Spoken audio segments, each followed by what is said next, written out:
Ready to start? Good. Okay, great. Thank you so much. Hi, everyone. I'm Gabby. I'm with the Center for Community Action and Environmental Justice, and I'm here with my colleague Yvette. Yvette, would you like to introduce yourself?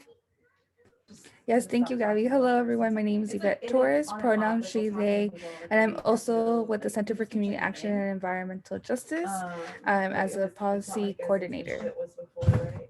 That was such a great introduction. I'm so sorry I forgot to say my pronouns. My pronouns are she, her, hers, and I am a community organizer with the Center for Community Action and Environmental Justice. We are so excited to be here today, and we're going to be talking a little bit about climate justice, some of the local policies that are happening in our region, and how you can be a part of it. So to start, right, who is CCAEJ? So we are a community-led organization that works to recreate a system that serves community and supports the growth and health of our communities. We say recreate, right? Because for me, I personally believe that the system right now as it is does not necessarily serve everyone the way that it should be working for everyone. So we strive to recreate a system that is more supportful or more supporting and helps our communities thrive and helps our future generations also prosper in their environments rather than cause harm to them. And then really quickly, just have a couple words to know. We like to go over these on every presentation just because we do mention these a lot. And there's a couple more that I would like to throw in here, but maybe we're going to mention them later. And if folks have questions, please feel free to ask. Since we will be putting in a lot of acronyms and we might not define them, please let us know if you have any questions. But some words to know are environmental racism to start off with. So environmental racism to us is the definition to us is the intentional development in underserved communities. So what we mean by that is that developers come into communities that they see that, so for instance, right, they go into Moreno Valley and there's a lot of land here, and then quote unquote folks who are not as educated or folks who don't have the money or the resources or the energy to fight a warehouse or aren't aware of the impacts, which they're entirely wrong. The community is aware of what's going on. They're aware that their air is terrible, and they have all of these like prejudgments of the community, which are completely false. But that is environmental racism, is the intentional target of development in underserved communities of color. And then we have CCAEJ's definition of environmental justice. So our definition is our response to environmental racism. So as a cause of environmental racism, we have to fight back, right, to make sure that we take ownership and we take back our communities. And then for CCAEJ's definition of climate justice, it's the response of, so it's similar to environmental justice, right? It's people use it interchangeably, but it's our response to climate change that impacts our communities of color or low-income communities the hardest, right? So like I said, the intentional development in communities of specific socioeconomic statuses and communities of color. And then we like to just define these two. I always need this reminder, so I like to include this. We have contamination and pollution. So contamination is the presence of something unnatural. So when something that is not supposed to be in the air naturally is in our air. And then pollution is when that contamination starts harming our people, right? So there's climate versus pollution. And I don't know if Yvette, if you would like to talk a little bit more about this one. Oh, sorry. I forget I muted. Yeah, so I think it's really important, kind of how Gabby talked about contamination and pollution, to kind of also talk about climate and pollution. A lot of times when we look at, for example, CARB, which is the California Air Resources Board, which is something that we as CCAEJ work really closely with, in the sense that we go and make public comments. We work at the working groups to make these really great rules happen. But a lot of times some of those regulations are only looking at like greenhouse gases, things that impact the climate, right? And not necessarily looking at contamination or contaminant factors that create pollution. And so when we talk about climate and pollution, so when we talk about climate change, it's important that we also talk about the contamination that also causes pollution to these communities, because they're very interchangeable and they come from the same sources. Thank you so much, Yvette. Yeah, there is that going on. Thank you so much for explaining that. I know sometimes we bring up a lot of these terms and they do mean different things, and they do affect differently as well. So we have some climate justice topics to think about. I'm going to pass the torch to Yvette if you would like to go over these. Yes, of course. Thank you, Gabby. As we kind of go on and Gabby and I discuss some like policies that are happening and actions that we've had in the past and are going to have in the future. These are some climate justice we just kind of want folks to keep in mind, right? To think about and how they kind of are intersecting with those policies or are impacting these actions. So one of them is zero emissions. So when we talk about zero emissions, what does that look like for communities in the front lines? What does that transition look like for communities in the front lines, right? What does a zero emissions world look like? Does it mean we can breathe easier? Our communities and living in communities that are impacted by horrible air, are they going to be able to breathe? Is that what zero emissions means? Or is it a good way to transition into a clean economy? And that kind of ties into climate visioning, right? It's like, how do we prepare ourselves as frontline communities, as low income and communities of colors, to kind of envision that change? A change is, for example, for us at CCAEJ, we're in the inland region, so the Inland Empire, we reside in San Bernardino, and it's heavily influenced by a logistics and goods movement economy. And so it's like, when we talk about how climate change is going to impact that and what future that's going to look like, we need to talk about that adaptation and that resiliency and maybe that transition, right, that comes with zero emissions. And that's why equitable electrifying transportation is also a very important topic that goes with those two, right? It's as we transition into the zero emissions world and the logistics heavy influence economy like the inland region, what does that look like in an equitable way where a lot of our community members are truckers or are warehouse workers? So how do we make sure that they're still in this transition and are treated like with that transition in a way where their work is equitable? Yvette and Gabby, can I ask a really quick question? Yes, of course. Would you, so I know we just went through a list of definitions. For people who might not know, can you give a definition of frontline communities, please? Sure. So frontline communities are the ones that are communities that are battling these issues the toughest, right? So like we mentioned communities of specific socioeconomic statuses. So communities usually with lower income, underserved communities, communities of color, right? These are frontline communities that are battling these issues firsthand, right? So that's kind of what it means. I don't know if you would like to add on to that a little bit, but great question. Yeah, thank you for the question, Chloe, and thanks for the response, Gabby. I think that really sums it up. It's right, it's the communities that are directly impacted from these sectors, right? These toxic facilities, this air pollution. Um, I mean, a lot of us are impacted by it, but it's like the folks that are really living by these facilities and may not have the resources or the political power to move them at that moment, but um, then they do have them right at the same time. So it's something we'll definitely be talking about. But thank you for the question. Yeah, thank you so much. Oh, go ahead, Chloe. No, thank you. That was perfect. No worries. Thank you so much for the questions. These are really good questions to ask, right? So like again, like Yvette said, thank you so much, Yvette, too. It's folks who are dealing with environmental injustices, right? The hardest, and that's why environmental racism exists in these frontline communities. And these are the communities that are taking it on the hardest. And with that, we're gonna go ahead and move on to the next one. But thank you so much. Please ask questions. I love questions.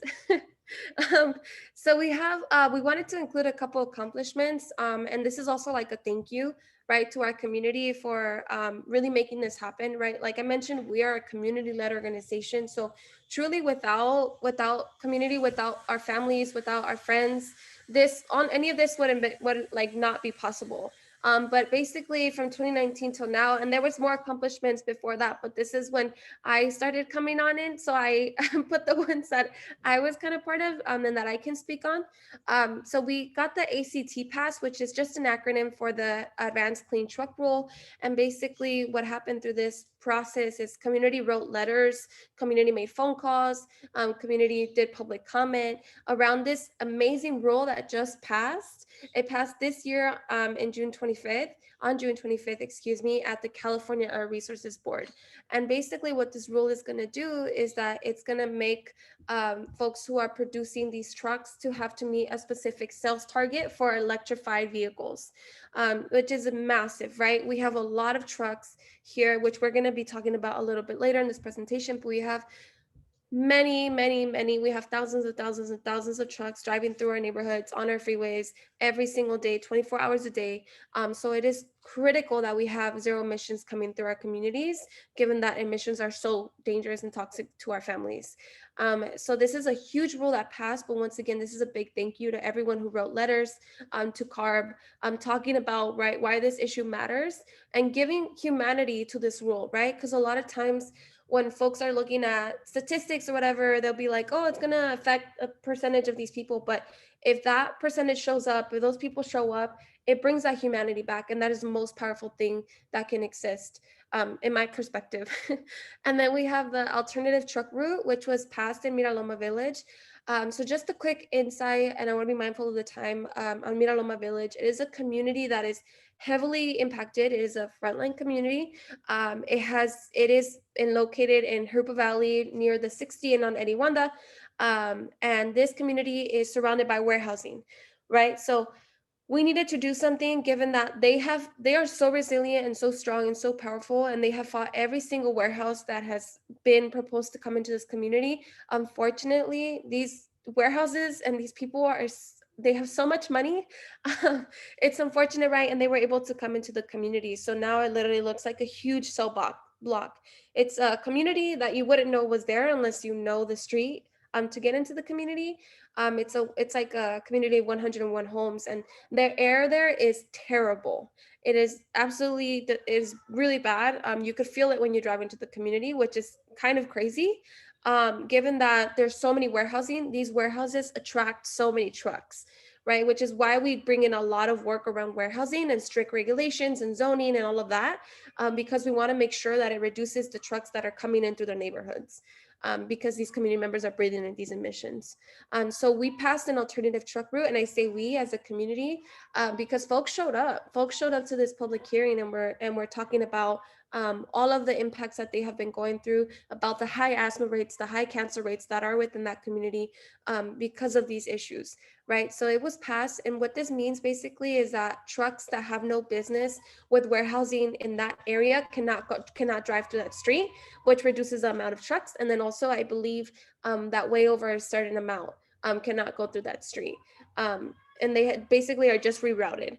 And this is actually, the report came out, and it will actually reduce cancer by 60%. So just rerouting the trucks is going to reduce cancer by 60%.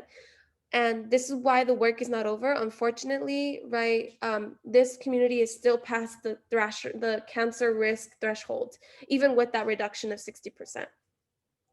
So this is how bad these issues are in these communities, and this is why we have to keep moving forward to pass more strong policies. But this was definitely a huge win nonetheless, but there is more work to be done.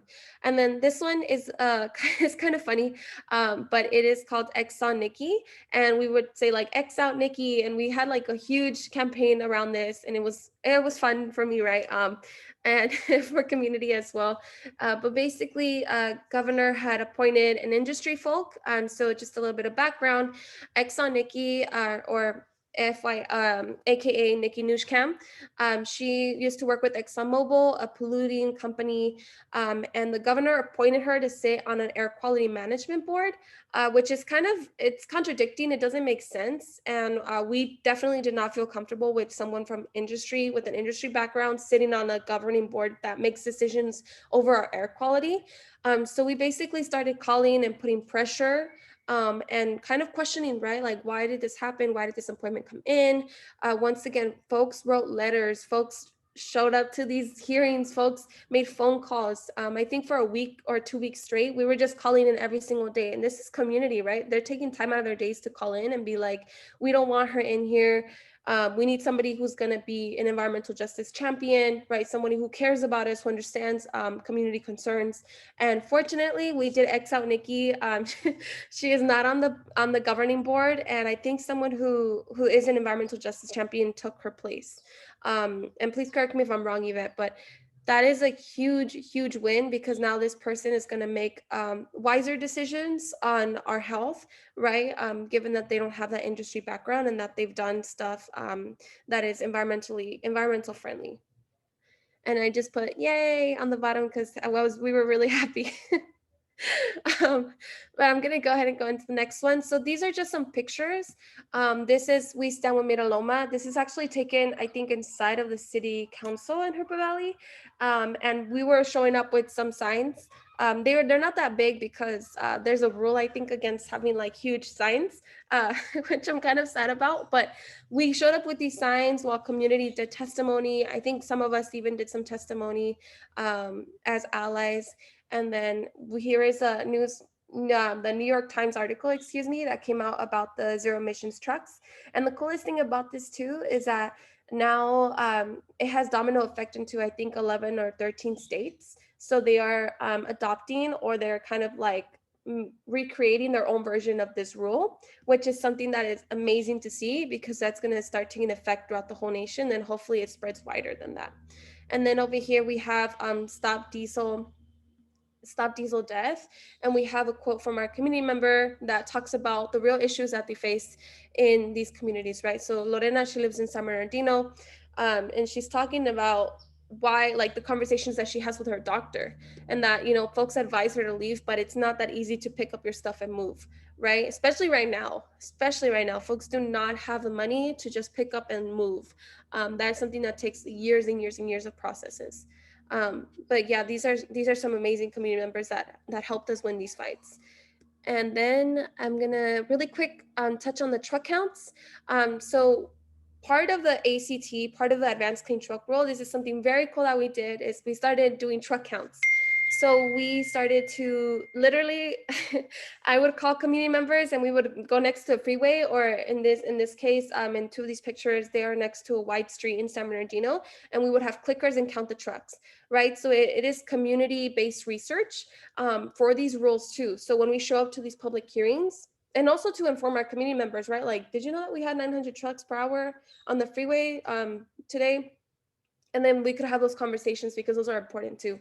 But we found that 900 trucks per hour traveled on the 91/215 freeway by UCR, by the University of Riverside. And then we also found, this is one of our highest numbers yet, behind our office, we found 1,261 trucks on the 60 freeway in Hoopa Valley. And this is per hour, right? So imagine, right? This is 24 hours that we're having these trucks. So we're having that much trucks. We need to make sure that we have zero emissions, and that we prevent more trucks from coming into the communities that aren't zero emissions. And then we also found 220 trucks on a major street in San Bernardino, respectively. So of course it's a lower number, right, on the wider street, but on the freeways we're seeing thousands and thousands and thousands of trucks per hour, which is a huge issue, because once again, particulate matter is very dangerous to our health. But these are some pictures of incredible community members that came out, and we're sitting out in the sun and we're counting trucks with us for an hour, all of them.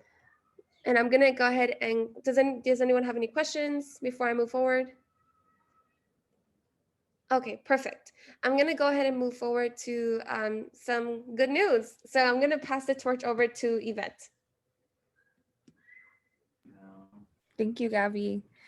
We're just going to talk about some great like regional and local policies that we Gabby already touched on a lot of them too. So just bringing that all back together with the climate justice topics we talked about. If you can go on to the next slide, please, Gabby. I can do that. Thank you. So one thing that I wanted to touch on that's really important, that for us in the region of Southern California, or the South Coast, for folks that may not be familiar, earlier we mentioned, right, the California Air Resources Board, so CARB, and Gabby mentioned the ACT rule that CARB just passed in June of on the 25th. And so that's through the state agency. So then the air districts are more regional districts, or who monitor and also create regulation. They focus more on what would be like mobile sources or non-mobile sources, and CARB focuses more on I feel like sometimes I get them mixed up, and I work there, right? And I work with these agencies. So that happens a lot with, but yeah, so the AQMD is more regional, and it's something that we've been working on for a really long time. As Gabby mentioned, the inland region has a bunch of trucks, diesel trucks that come into our area at a really crazy speed, right? It's like thousands per hour, like 500 per hour, 900 per hour. Um, and that's just like a little certain area that community members in Gabby were counting at. It doesn't really include the span of the Inland Empire. That's the trucks that are coming in and out, which is a lot. And so when you look at the trucks, and then you also look at the trains, the rails that come through there, right? We also have airports that are part of the logistics in San Bernardino right now.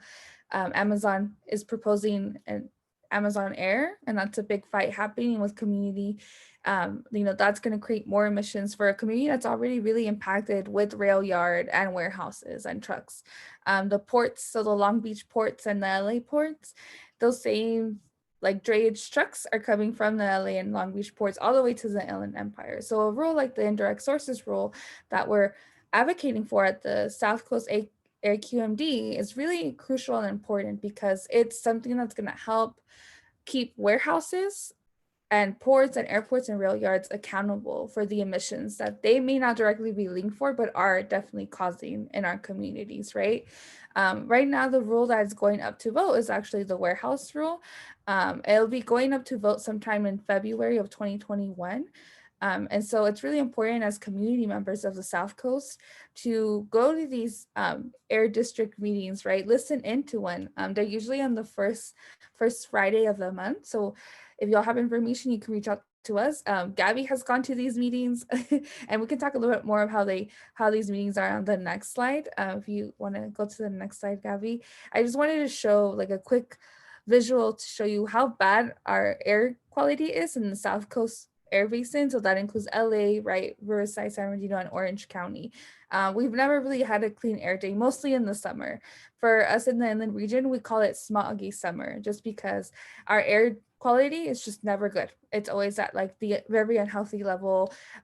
It hurts sometimes to even go outside because your eyes feel that instant. And Gabby mentioned like we're heading into an era with climate where our wildfires were very common, right? And so we had that mix of wildfires burning in Southern California and the ozone coming from these trucks and particulate matter coming from these trucks. And so it gets to a point where it's just, you couldn't even go outside to enjoy a summer day. You had to stay inside, which I hope we were doing also because of COVID. But that's why rules like the indirect sources rule, which will add some regulation to these trucks and to these warehouses directly, are so important to be advocated for. Gabby, do you want to share how that advocated process has gone for you and some of the community members you've taken to the meetings? Sure. So for the ISR, and usually when we advocate, these meetings are very, very interesting. Even in local policies, right? There's been many times where they've tried to cut down the public comment time, or sometimes they'll completely cut people off. But the advocacy, I think, is the most powerful process, given that it's kind of like, for me, this is why I think of us as like a resource and a stepping stone, because community, once we talk to community about this, they're the ones that lead the efforts. They're the ones that are like, yeah, let's do this, let's do that, let's talk to these people. And we're like, or sometimes they'll be like, oh, like, who do we talk to about this? And we'll connect them to these people, right? But during these meetings, we have meetings with folks like AQMD where we not only do public testimony, but sometimes they're more intimate meetings where I'll even go on sometimes if folks cannot make it on. I'll go on and I'll talk about certain issues that are happening in our communities. And as a community organizer, this becomes very personal, right? I'm constantly on the ground. I think all of us at CCAEJ are constantly talking with community, regardless of your position at the org. We're always talking with community, and this becomes personal, right, through the advocacy because of how strongly these issues are impacting us. So when you look at this air quality, right, it just looks like, oh wow, that's really scary. It looks red, but behind all of that, there's people that are dealing with, and this is right. This is very, very, very personal and detailed, right? But there are people that are dealing with like chemotherapy and that are texting me and calling me like, I call them sometimes and they're like, hey, I'm a little bit tired. Maybe we can talk another day. I just got done with chemo. And so this literally comes down to people, right?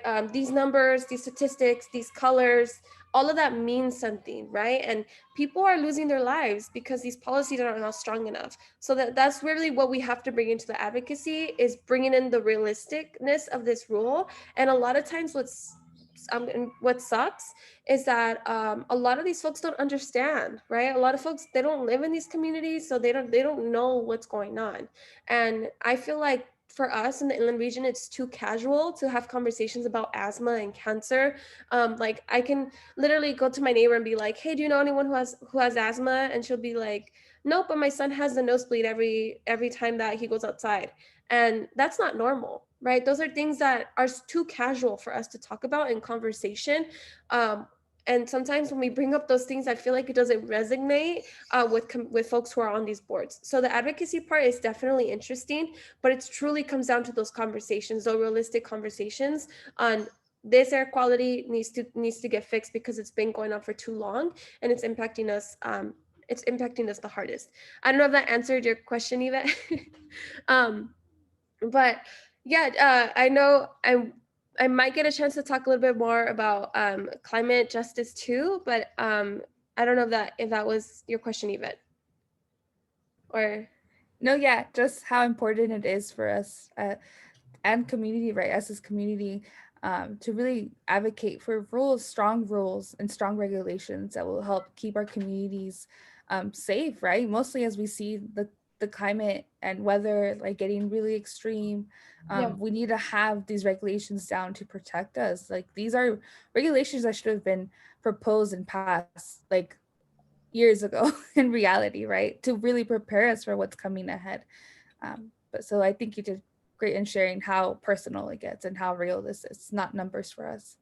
Go ahead and next slide, please. thank you. And talking about not numbers, something I wanted to really bring up is, so IQ Air is it's like a company, it's a product that kind of is an air filter that a lot of times local projects like to use as mitigation for community members. So if someone wants to get a warehouse in or a specific project that's going to bring a lot of emissions, they'll mitigate with this air filter. They're like, don't worry, we're going to provide like 400 homes this air filter, so they'll be okay. They can air filter out their homes, and kind of monitor. It's going to help as long as we have our trucks coming in and out, right?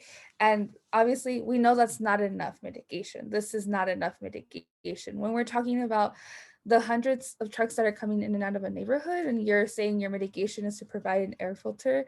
That isn't strong enough. We really need to change to a zero emissions transportation system and the logistics, zero emissions from the trucks to the equipment that's being used right in these warehouses and in the rail and the trains that are coming in and out of our communities. It's so important. And mostly as we talk about these extreme weather changes, right? For us in the Inland Empire, why we have smoggy summers is because it's 100 plus almost like every day, like 100 plus every day. So when you get strong heat coming from the diesel out of these trucks, and when you get like all these trucks idle, right, and they spill oil onto our like concrete streets, and a lot of the times houses are right by these warehouses, right? So not only are you getting the idling diesel that combines with the weather, but also the oils, and you create not only like ozone like violations, but you create like a huge amount of particulate matter. You create urban island heat effects. So that's when you feel the intensity of the weather and the warm weather even more because of you're surrounded by concrete, right? We don't have green spaces. Like we don't have enough green spaces either to help us really cool off with these intense summer heats.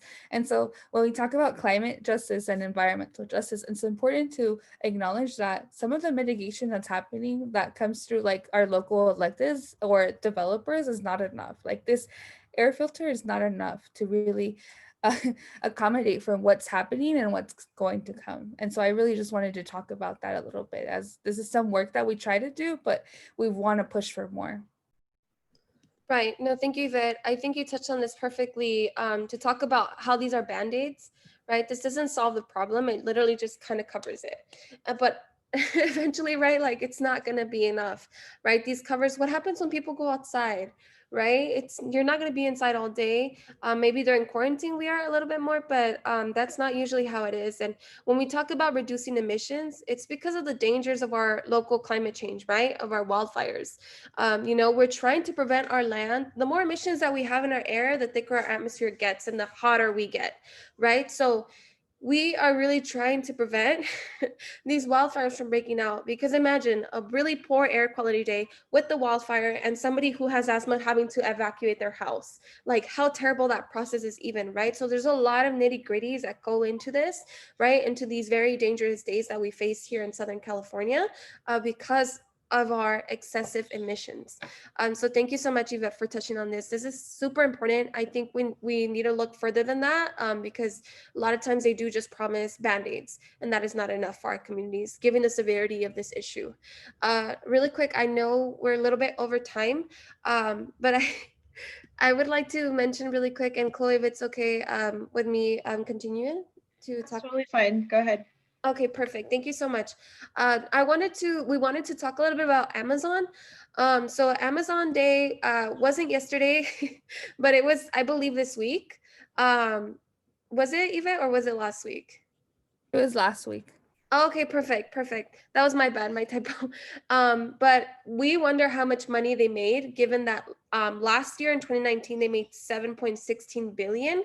The reason why we're bringing up Amazon is because they're filling their pockets so much, but Jeff is filling his pockets so much, but our community is literally our community is the reason why he's getting so wealthy, and our environment is the one that's suffering from his excessive use of so much trucks and all of this stuff that is coming in, like Amazon Air, right? His airplanes are one of the most dangerous forms of pollution, because their particulate matter is so fine that it's easier to infiltrate into our bloodstreams and cause these serious illnesses. So we have some facts here. The inland region has the highest concentration of Amazon warehouses in the country, which I can attest for, because they literally just built one down the street from my house. And then with San Bernardino having the most Amazon warehouses, they still come in last with the lowest usage of services. So this is when I bring in, right, environmental racism. I really throw it at folks, right? I'm like, this is a perfect example of that.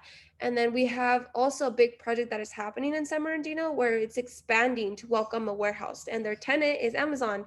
And they're opening the gates to 500 more truck trips. So 500 additional truck trips per day, additional to the thousands that we already have. And just to give some insight on this project, they're also proposing, or their project says that they will be having about 23 to 27 flights per day, when the airport would typically fly this per week. So this is a big project that is coming in. It's going to impact us heavily. And we've been doing some advocacy around this as well. And another big thing, right, is workers' rights. And the fact that they're promised these wonderful jobs, but these jobs are not sustainable, and they are not evident to be offered to community. They don't know they're going to bring in other technicians, right, to handle the flights and all of that, or to handle the other logistics, right? And these are just false promises that they're having with low wages and no health benefits, which is a huge issue as well, additional to this project. So not a fan of Jeff Bezos. Amazon is not good for our environment, and they're not doing enough for our workers. So this is just a photo of a protest that they had around Amazon. And then another thing too, Amazon works with ICE. They develop technology for the immigration customs enforcement, which is also really terrible. This is an agency that terrorizes our communities, our immigrant communities, right? So it's really bad that they're working with ICE by developing technology that helps recognize folks who are undocumented. And I think that brings us to the end of our presentation. We were really grateful to have this opportunity to share some of the work that CCAEJ is doing, that our community is doing, right? And these are just some of our handles. We have our Instagram, our Facebook, and our website. If you would like to sign up for our newsletter, we included a little picture of how to do that. So if you visit our website, you can go down here, and then you put your email in where it says get weekly updates. And that is where you can sign up to get the newsletter. And then we have how to get involved. So you can sign up here at this link. This is a direct link to our volunteer base. So this is basically, you can sign up there, and then folks can, we will reach out to you when we have events and different things that are coming up, advocacy opportunity, volunteer opportunities. And then also, please feel free to reach out to us directly. Myself or Yvette, we are here as a resource. And I'll shut up now. If Yvette if you wanna add anything. No, Gabby, never. Never feel like you need to be quiet. I just wanted to say, yeah, thank you to Chloe for inviting us to share a little bit about CCAEJ, and folks always feel free to like reach out and get involved. And we really love having community, community advocates and community leads, really what work we do. So just really want to emphasize that. But yeah, and I mean, I can touch more on like the climate justice stuff for Amazon too, but um, I'm sure we're like over time, so I'll save it maybe for a question or something. Sure. Yeah. Thank you so much, Yvette and Gabby. It was really wonderful to hear from you both. I have a couple questions for you, and I would actually love to hear a little bit more about what you do have to say about Amazon in respect to sort of the larger climate justice issues. But one of the things that I really admire about your organization is that it is very much like a community-based organization.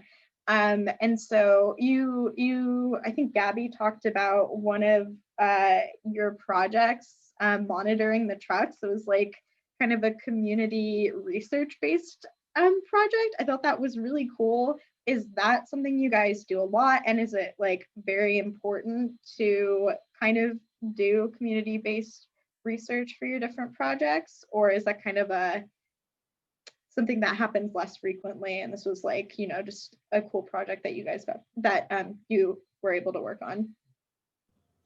Great question. Thank you, Chloe. So as of now, because of quarantine, we have reduced our contact with our volunteers, like our in-person contact. So it hasn't been as frequent. I know we did one truck count during quarantine, and that was it. But it was just because we've been like on fluctuating, like when it's become very dangerous, and then it's like a little bit calm, and then it's like safe again. And so we've been trying to find times where we can meet with community members, but this is a project that really has been going on for a long time now. It kind of fades in and out, right? Whenever we need to bring in this research the strongest, and also update the information, right? So the reason why we did a truck count during quarantine is because we wanted to see if the trucks would increase given that folks are ordering more online, or if they would decrease given that everyone's like kind of like off work right now and such. So at first, at the beginning of quarantine, we saw like for a very, very little bit of the time, we really didn't see a lot of vehicles, but then immediately a lot of trucks started coming into our communities because folks were ordering online, right? And I just want to put out the disclaimer that we never want to pin the blame on the consumer or on the person, right? A lot of times folks are ordering on Amazon because that's where stuff is like less expensive, and that's just the reality of it all, right? Especially myself, being a student, I I haven't used Amazon for this in a long time just because I like hate it so much. I try to avoid it as much as possible. But realistically, right, like sometimes books are less expensive on Amazon or whatever may be, right? So we really try to do these truck counts to bring in the attention to the development and the developers that are coming in without having any sort of like any care in the world about how they're impacting our communities. And this is even with us showing up and telling them, and these statistics are important for us to collect as a community first, so folks can see, right, what's happening in our backyards, and we could have a realistic vision and view of how much this actually is. Right, because a lot of times when I go to community meetings and I talk about numbers, sometimes it sounds like, whoa, like that looks like a lot, or like what does that actually look like? So then we're like, all right, let's go do a truck count so y'all can see like what it actually looks like, right? To have this amount of trucks going through our neighborhood. So it is community research for our community, and then also for when we have projects like the ACT, like the ISR, right? These numbers are gonna help us because it gives a realistic perspective of what is actually happening in our communities. And this is also why we gather pictures and stuff, right? It's like also evident that we do these projects just in case, right? Because they tend to doubt us a lot, but these are realistic numbers that we have found.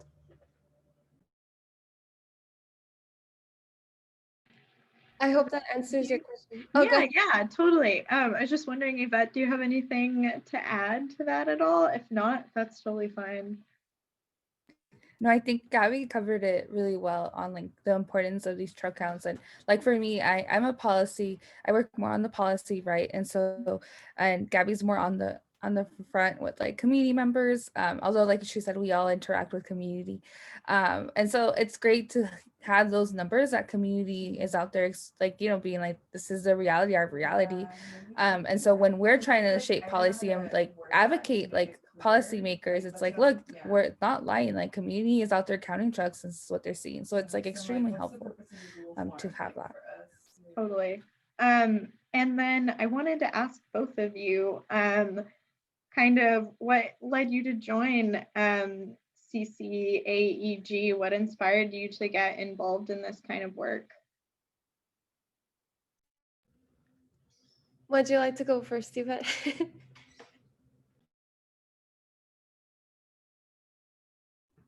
You can go first, Gabby. It seemed like you were ready to share. Okay, perfect. Thank you. So for me, I started getting involved in high school, but I started getting involved more with like immigrant issues, right? That's something very near and dear and personal to me.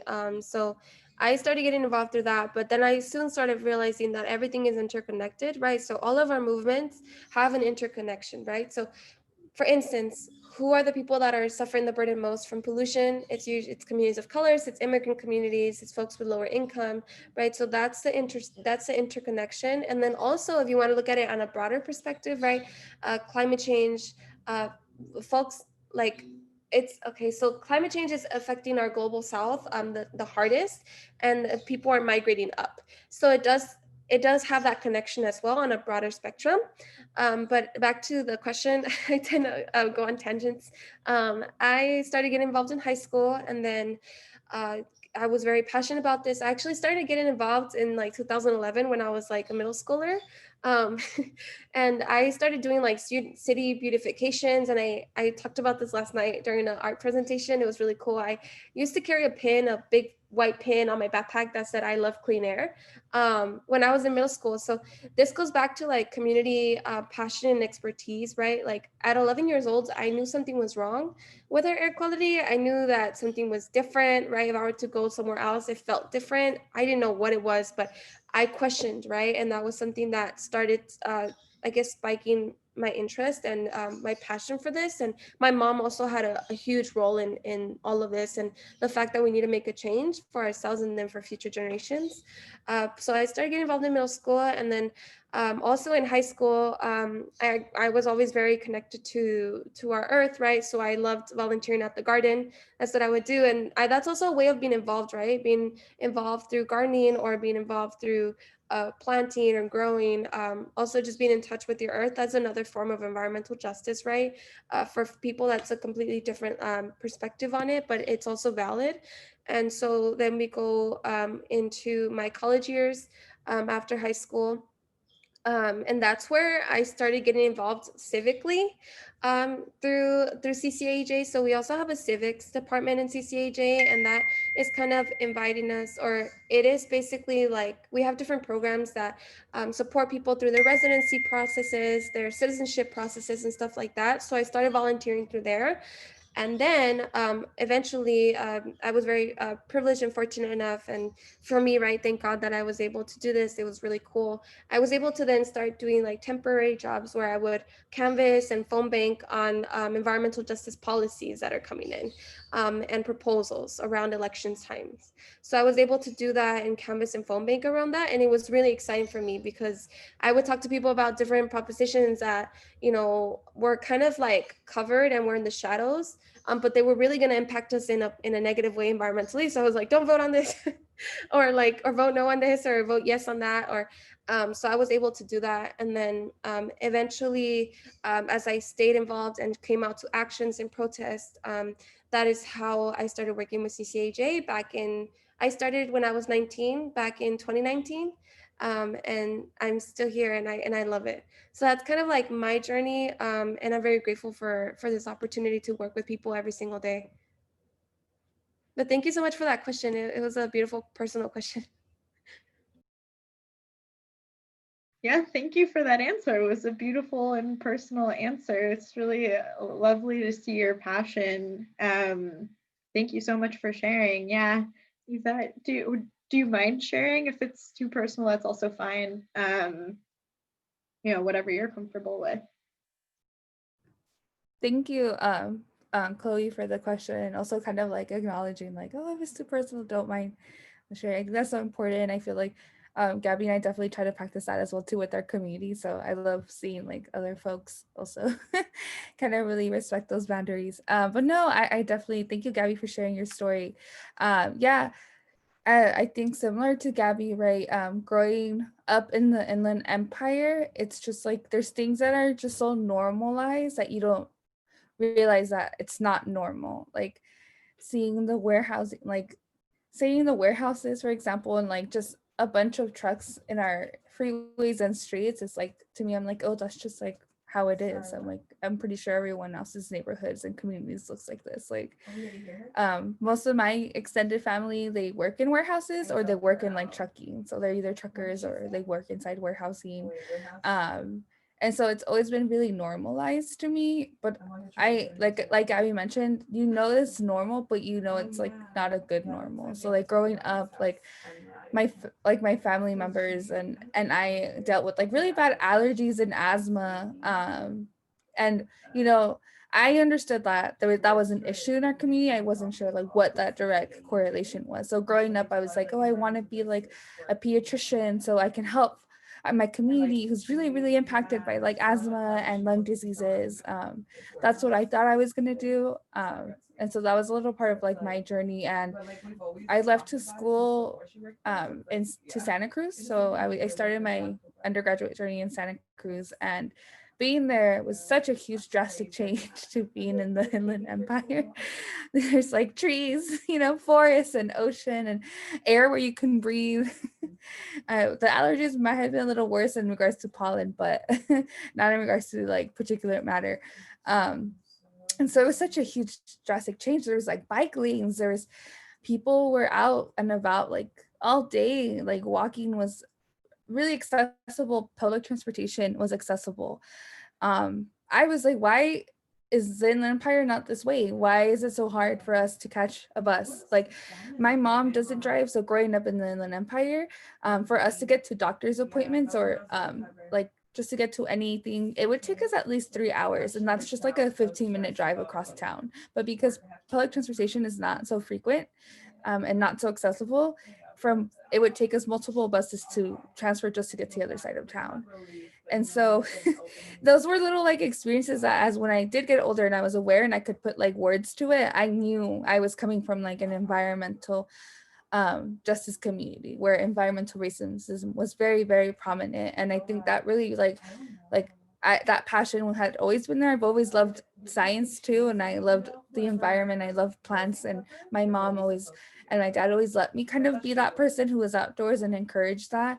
And so then connecting that to the things that my family and my family members and community were dealing with, I think growing up, I was like, okay, I know I like these intersections and I want to do something around that. And leaving the IE and actually seeing folks have a different lifestyle and it was not normal made me want to come back and really get involved one way or another.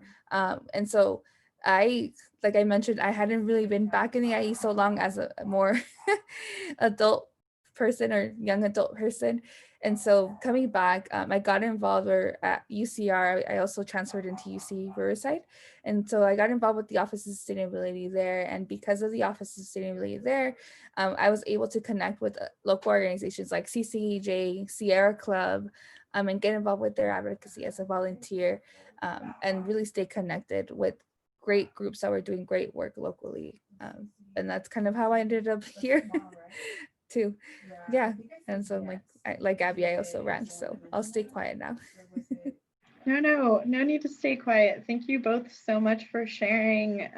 Those are really wonderful stories. And also Go Slugs, my brother goes to Santa Cruz. So yeah. But yeah, thank you both so much for sharing today. We are a little bit over time.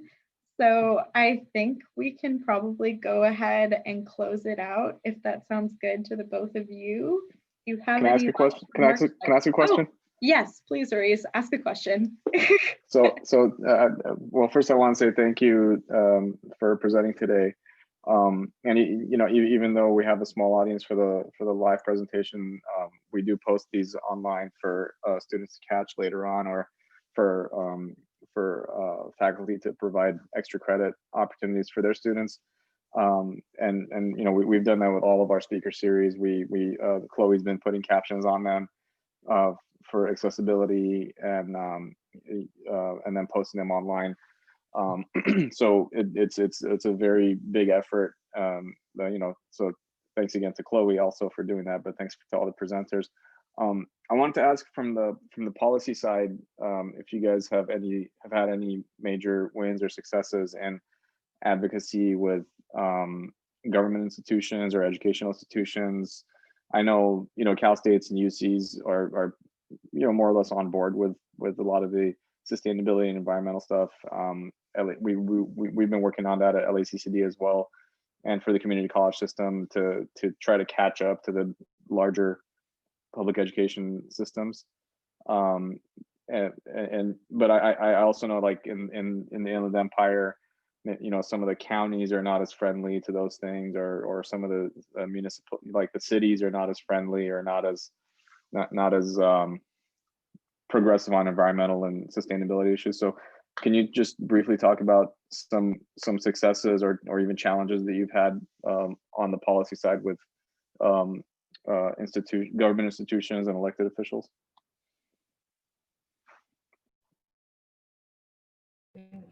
Yeah, that's a great question. And yeah, thank you for the question, for having us on. And yeah, thank you, Chloe, for putting on this series and inviting us. And yeah, I think you touch on a lot of great things. I think even like the issue, right, of like with higher education versus like the community college districts and that accessibility to resources. And I think that at least like for us, that feels like personal too, because in the IE, it feels like that sometimes, where it's like the resources aren't really there. And mostly and a lot of folks, I also like spent some time in the community college district. I didn't mention that in my journey, but I was in Santa Cruz and I left, and I left school and then spent some time in the community college district and transferred to Riverside. Gabby is also a community college student. And so we're like, yeah, like it's really real in regards to policy and resources. And I think we see that a lot with the Inland Empire, with our elected officials, not necessarily with the educational side, but the environmental policies, where although we come with science, although we come with like community testimony, a lot of times the economic impact at the time, and so I want to be really specific with that wording, at the time of of building the warehouse is what sells a lot of these elected officials. So although, and this is like, you know, my personal opinion as someone that works in this field and in policy, I feel the way that, you know, California is going with like climate policy, right, and they're trying to go in this way of really switching to the zero emissions and really advocating for that, and let's hope they get there because we needed that sooner. Spaces like warehouses, for example, like what is this warehouse going to do 40 years from now? Like we're going to just have an empty building that was not built to, you know, standards for a zero emissions transition, that was probably not needed in this community, that could have been a green space, that could have been an alternative sustainable job. But at the time of like passing with the elected officials, they felt that economic benefit of maybe that tax break or that grant that's coming in from the developer, whatever it may be, was more important. And so when it does come to the policy side, it can get really frustrating because you don't have the resources. And even if you come with the testimony of the community, which is extremely strong, sometimes elected officials don't want to listen. When it comes to the agencies, they are doing a better job at trying to work with community and community organizations. But industry is still a louder voice. They have the resources, right? They have scientists, they have technical analysis, they have multiple policy analysis working on these rules and regulations. So sometimes, like for example, the ACT rule that just passed in June, the advanced clean truck rule, although it's a really big win and we're really excited about it, and it's how other states are picking it up as well, it could have been stronger. But we as environmental justice communities and organizations, we don't have the money and the backing and the resources to really push for that advocacy, right? We try as much as we can with community, but that policy could have been a lot stronger because our communities really needed it to be stronger. And so you do see that sometimes, but you kind of have to at least be happy that some change is happening. But that's kind of what I've seen. I don't know if Gabby, you want to share some more on that? No, that's perfect. And speaking as an individual, right, not as an employee with CCAEJ, let me just put that out there. Um, I think it's important, especially now around elections, to really take a look at that, to really take a look at who is being funded by what, right? We see a lot of developers funding a lot of campaigns, which is later on gonna, kind of bribe them to pass the project, right? So it's like a agreement, like, I'll fund your campaign, but once you get elected, I want to bring in this project kind of thing. I think that's kind of like the trade-off. I don't exactly know what happens in those negotiations or how that works, but I would just really, really, really like want to emphasize that that is something that happens, and that is, I have a couple folks in my mind here in the inland region that I'm keeping my eye on, but I mean, I can't mention their names because of legal reasons, but yeah, I would just really really push for folks to really look at who is being funded by what, because realistically at the end of the day, the economics is what sells a lot of these folks who are voting on these projects. And that is super unfortunate because, as Yvette said, then when we have warehousing and stuff, then we have to look at rezoning and green zones. So how do we now tear down that warehouse, which is a whole other issue, and how do we make that a green space? So now we're having to do like double the effort, which of course is worth it, right? But and those are conversations that are kind of gonna come in later when they talk about like the just transition and like right, the just transition into clean renewable energy and green spaces. And hopefully this is like a vision that we get to see in our lifetime, right, given that a lot of these elected officials are moving on climate justice rules but not fast enough.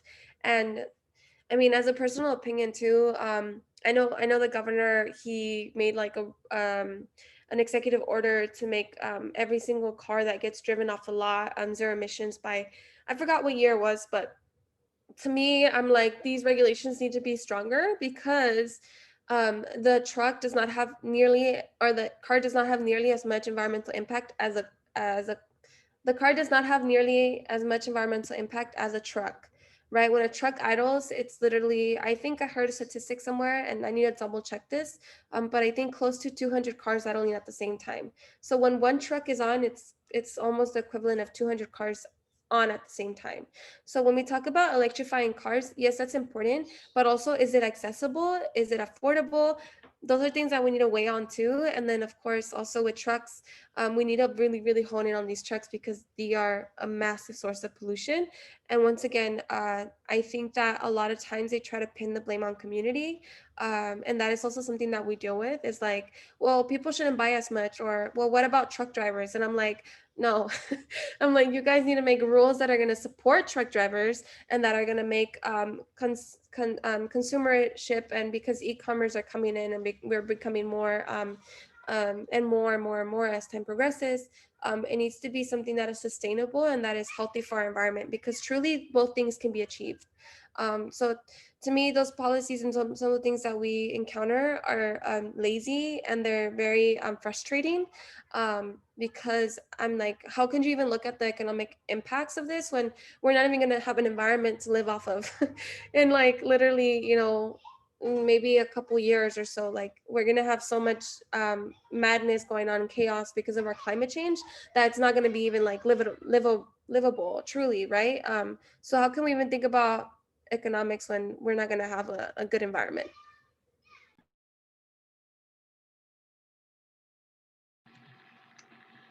Okay, thank you so much for those answers. Thank you. Do we have any last questions or any other remarks? No, just thank you, everybody. Okay. Yeah, thank you so much, Yvette and Gabby. I think I'm going to go ahead and stop the recording if that sounds good to you. I'm going to take that as a yes. Yes, thank you so much.